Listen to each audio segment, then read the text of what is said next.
sort of circumvented a number of fascinating phenomena that occurs with mental disorders or mental disease, or just atypical individuals as a collective group. Let's take the philosophical approach. We're going to discuss the philosophical, the psychological, the physics, the music. From a theoretical standpoint, we're going to explore all of it. It helps you embody music as a whole far more effectively. Here's one of the phenomena in music is octaves.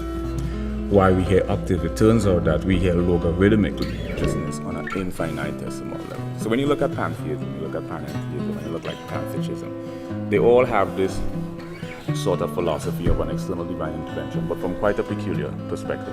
Synthesize something better. And he was talking about how very different that is from political debate today, and probably for the last century at least, where now they're isolated because it's just centered around a tiny fraction of academic appeal, right? So I was sort of lackadaisical in the publication, and I felt at the time that I didn't have, down, what is amplitude, frequency, velocity, why do we hear octave?